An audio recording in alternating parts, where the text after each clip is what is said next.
this is Laurel again, and I am going to do another tutorial. This should actually have been my very first tutorial on YouTube. This is actually my first pattern that I ever put on Ravelry. I'd mentioned last time, or one of my videos, that Sabrina Sun, which is a long time crocheter here on YouTube, that I followed for a long time. She had put on, or she had done a tutorial on this hat, which is turning a square into a granny stitch hat, a granny square into a hat. And after I did it, I wanted something to put on it, so I created a flower. Now, I don't know why my printer printed this that way, because there's an actual full picture on the pattern, and hopefully I'll have inserted it somewhere here.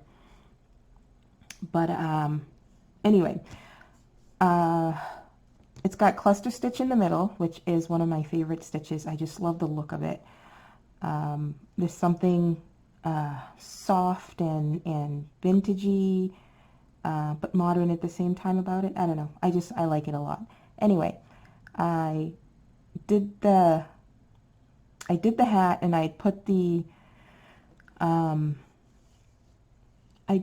flower on it, and then I remember Sabrina had commented wanting to know where was the pattern for that flower, and I'm like, what? A pattern? I just do things. So I wrote it up quickly, and I put it on Ravelry. So it was my first pattern, and it was free, and it's called the 8-petal flower.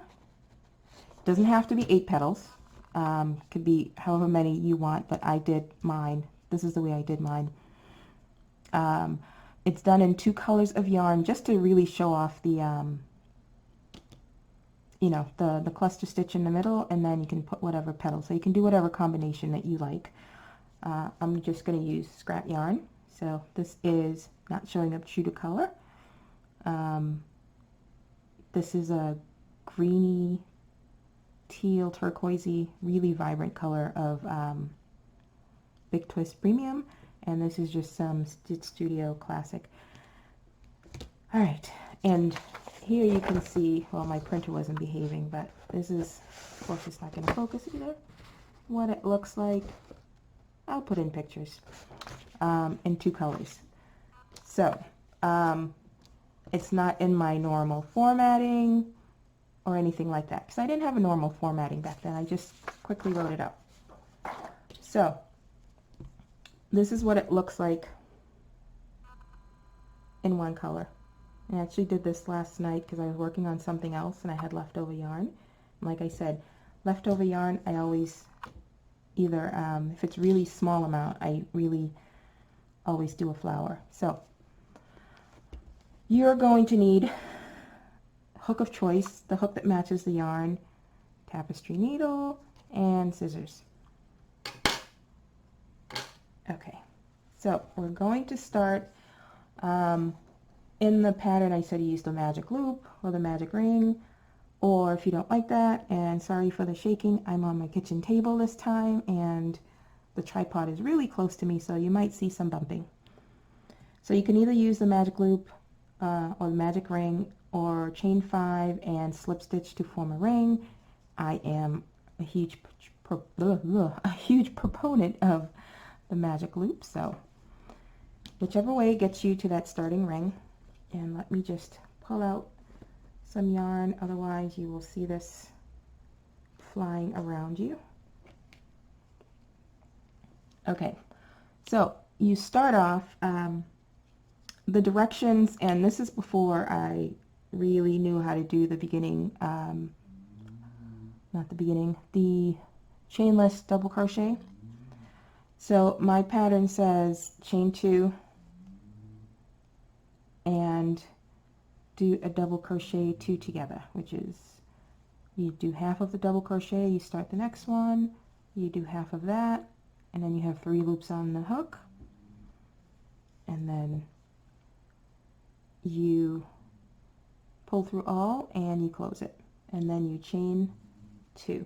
So this beginning chain 2 counts as the first double crochet of the cluster, and then you continue by making a double crochet 3 together, or a cluster. So part of the double crochet 1, part of the double crochet 2, part of the double crochet, oops, 3. Okay. Hopefully you're not hearing snoring in the background. There's afternoon naps happening. Okay, and then you chain 2, and then you keep going, and you keep going until you have 8 clusters in here. So I will be back when I have all 8 clusters. Okay, so I have 1, 2, 3, 4, 5, 6, 7, 8 in my last chain 2, and you are going to slip stitch to the top of the cluster. Sorry, this is blowing out because it's white yarn on white background with the light from the window. And then you pull on here, not too tight so you don't break your yarn, and then closes that up, and then you can weave it in to secure afterwards. So here, if you are, like I said, you can do this in one solid color if you prefer. And if you are doing it in one color, all you would do, and I'm going to need to update the, one, I need to update the pattern to my standard format, but 2, I'm probably going to, you know, add just some commentary about if you're going to do it in one color. So if you are going to do it in one color, you would just slip stitch into that chain 2 space, that next chain 2 space. Okay, or I should say the first chain 2 space. If you are not doing it all in one color, here you would fasten off on my scissors, clip that, and then you would weave that in. I'm just going to leave it and weave it in later. Okay, now what you're going to do next is get your second color. Out of the way. You're going to get your second color, and you're going to attach with a slip stitch. However you attach your second color, like Fiber Flux, Jennifer Dickinson says, whichever way works for you. She likes to tie hers on. I don't. I used to just, sorry about the lighting. Like I said, no good lighting in here, and I don't have the professional setup. I used to just, you know, loop it around my hand, grab it, pull it through, and then do a chain. What I do now is actually do a slip stitch, a slip knot on the hook, and just like the way you do a standing single crochet or a double crochet, I just do the slip stitch that way. And I like to start either one before or after where I fastened off. So I go in with the slip knot on the hook. I go in, pull it through, whoops, yarn over, pull it through, and then do my slip stitch there and tighten it. Okay, because that's with the slip knot. It's you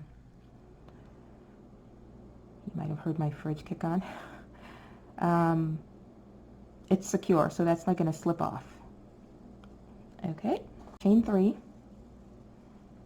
and then I will, it says do 5 treble crochets in here.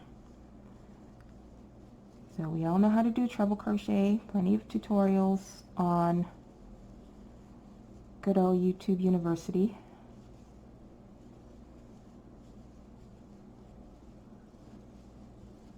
And like I said, I don't count, I just put them in and then I go back 1, 2, 3, 4, 5. So I have my 5, then I chain 3, and I slip stitch into that same space. So that's my first petal. Okay, get that out of the way. Then you slip stitch into the next chain 2 space, chain 3, and repeat the same thing. 5, oops, I did a double, 5 trebles,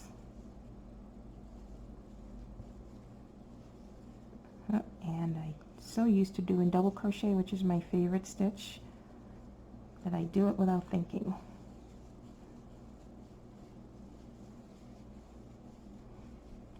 What is your favorite stitch? I am a double crochet girl. 2, 4, 5. Then you chain 3 and slip stitch into that same stitch. Second petal. Depending on what yarn you use, it has such a different look to it. Let me just pull out some slack here.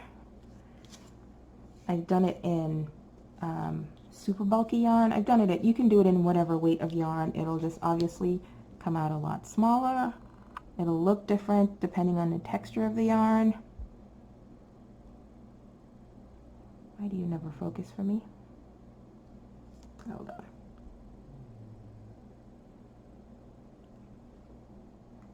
I swear it focused when I was testing it out. Nope, okay. Anyway, depending on the texture of the yarn, the size of the hook, you can make it tiny, big. You can actually, I like the 8 petals. I like the fullness of it, but I've done it with 6 petals, 7 petals. It all depends on how many clusters you start off with, basically, in on that first round. So you slip stitch to the next, and you just carry on. Chain 3, 5 treble crochets.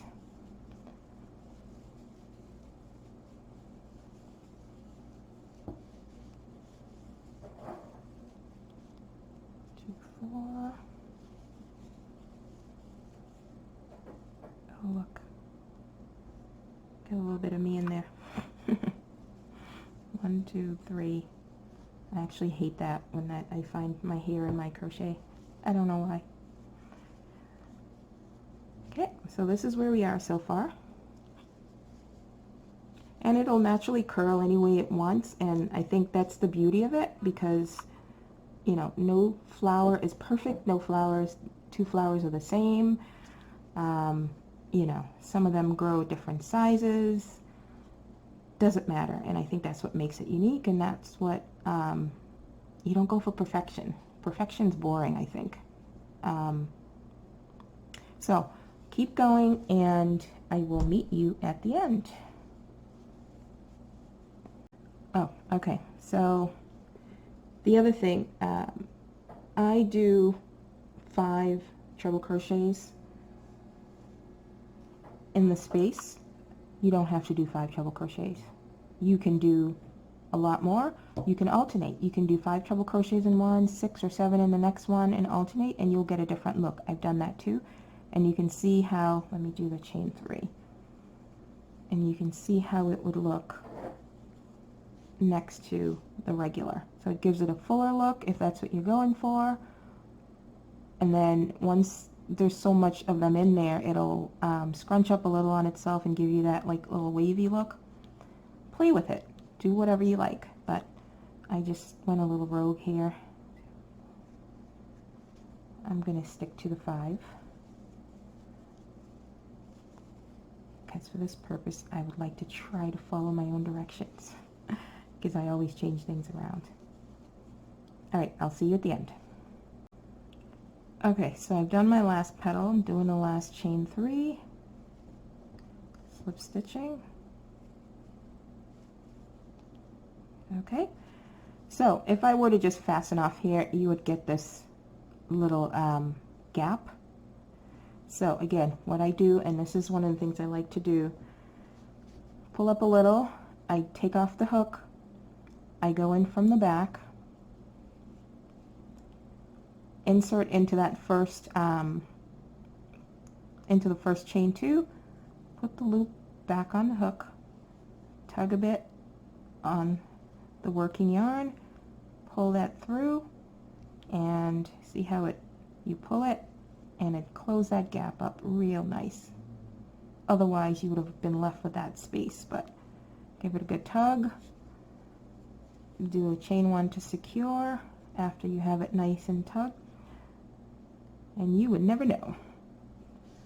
And then, so if you're going to sew it onto something, you would probably want to leave a long tail, but since this is just for demonstration purposes, I'll cut that off. Again, we're not wasting a lot of yarn. Pull that through, and then you would have your starting tail for the cluster to weave in. Give it a good tug to close that up if it came open a little. I am not a proponent of the hole in the middle. When you start with the chains, like the chain 5 and you slip stitch, you usually end up with that little hole. I don't like that. I've never liked that. So I always, even if I did, when I used to start with the chain, I would take the tail, weave it through all of it, and cinch it closed. I don't like granny squares with the hole. Unless it's specific to that pattern, I don't like it in there. So pull that, and then I weave that in. You need to weave the end of that, all the tails basically. So weave it in, and I'll just show you the way I weave in my starting tail, if I can find my needle. All my tails really, but especially the starting one, if I can get this thread through here, all the yarn. Okay, so this is going to blow out a little, but so this is where I ended. I will pass it through a few stitches and tug. Okay, make sure your yarn doesn't come out. And then I go behind that. I bring it back on itself, and then I go through another stitch. In my mind, this thing would have to do somersaults to come out, because every time you thread it through, every time you weave it through, you go back on itself before you come through again. So it's always, to me, it's always locked in on itself. And if you do that a few times, you know, it would have to go through some serious abuse to be able to unravel, come out from behind itself each time. So that's the way I weave in. Do it carefully so you don't have like big lumps showing or anything like that, but most of the time it's on the inside. It's not something you're going to see. I do it about 3 or 4 times, and then get my big finger through this, cut it, and you're good and secure. Like I said, I've never had an issue with it, so I think unless it's a really slippery yarn, you are pretty safe with it. So this is how it comes out. I just love the curl of it, and I absolutely adore the cluster stitch. I love it, I love it, I love it. And I love the way it looks here, like a little 8-pointed star. It's just, you know, if you probably do yellow, you have sort of a daisy looking flower. I love it. You can, if it's too curly, you can futz with it a little, steam it even if you want it to lay a little flatter, but I like the curl of it. So yeah. And if you're going to apply to something later, I recommend using like embroidery thread, because it's thinner and you can go through the stitches of, if you're putting it on a hat so it doesn't show on the inside, you know, you can feed it through here and then through just a couple of loops on the hat. But that is my 8-petal flower. And Z, you'll remember that, and you guys probably think I reference Z all the time. Yes, I do, because we've known each other through YouTube for years and years. My older one's 16, and I remember doing like Gray's videos with them way back when they were, seems like an eternity ago. Anyway, we've been around a long time. But Z, I was so nervous about doing YouTube videos, and I have recorded so many videos in the past and never posted them. But I had C. Watts record a video for this when I first came out, because she like loved it, and she's like, do a video. I'm like, no, I can't.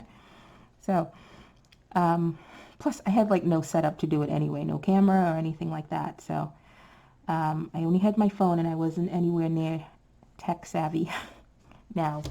But anyway, there's an old video, maybe I'll find it and link it, where she did the tutorial for that. So I will, once this is uploaded, I will add it to the I will add it to the Ravelry pattern so people will have access to it. I had somebody, I think it was last year, was being pretty belligerent. I don't understand it. It's a pretty simple pattern, I think, and you can always look on YouTube to find examples of certain things here, but she just wasn't getting it, and it's definitely somebody who wasn't familiar with pattern reading, and there's just only so much you can do to help, but the person wasn't very understanding. And it was a free pattern, and you're not entitled to that kind of assistance on a free pattern. But I digress. I ramble. This is my preference with the two colors because it really shows off all the curves of the pattern, but you can always do it in a solid color and get a different look, different yarns, whatever. So I hope you guys enjoy, and I'm actually glad I finally got this one done because I've been meaning to do that for years. All right, guys, have a good one. Bye.